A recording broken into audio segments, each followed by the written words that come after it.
the enemy. Resist the enemy and he shall flee. The more you resist him, the more he shall flee. But the more you're seduced by him, the more you tolerate him, his devices, his tools, his system, and you give yourself off to the flesh completely, the more you're susceptible to the enemy's attack, the more you're susceptible to the enemy's devices, the open doors that are in your life, things happening in your life. It can be accidents, it can be diseases, it can be health complications, it can be depression, mental attacks, it can be, other mental issues, anxiety. And even a lot of this music brings about anxiety. There's a song that even sings and preaches about anxiety, but a lot of this young generation listens to it because it's fun, it's attractive. Anything the enemy puts out in this world is always going to be attractive to you. That's the main point. That's why he's the father of all lies. He can make something that you won't like. He has to make it so that the radio waves you listen to will seduce you, but you may not know it affecting you at that point.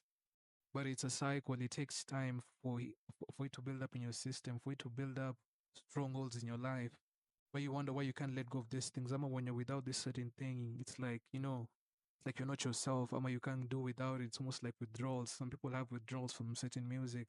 Some people have withdrawals from not watching certain shows, from not doing certain things. You know, from not sinning sexually, for not fornicating. People can't go without fornicating. And those are the strongholds because of the culture, clubbing culture, house parties. These are the small, subtle things that we got from the culture, from the TVs, from the US culture. A lot of these things were not born with the knowledge. We feed our flesh all these things and we wonder why we get addicted, we get hooked, or we can't stay in the house, we can't stay still. Because we're told to stay still in the Bible. A lot of the enemy's devices fill our bodies up with adrenaline, with a high, it stimulates our body. That's what our bodies are used to. And those are the tricks and traps of the enemy that keeps us in cycles of sin until you personally decide that you want it to stop. You personally decide that you want this cycle to end. It may bring benefits, but short term benefits, but long term effects, basically, where you won't know how to live without it or how to go without because that's been your teacher, that's been your parent. It's been teaching you, it's been educating you to stay in a state of stimulation, to stay in a state of highs, basically where you can't be without having having to feed your flesh, having to stimulate your flesh, having to satisfy your flesh.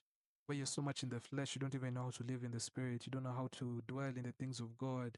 You see the things of God as boring, as a waste of time, because the things of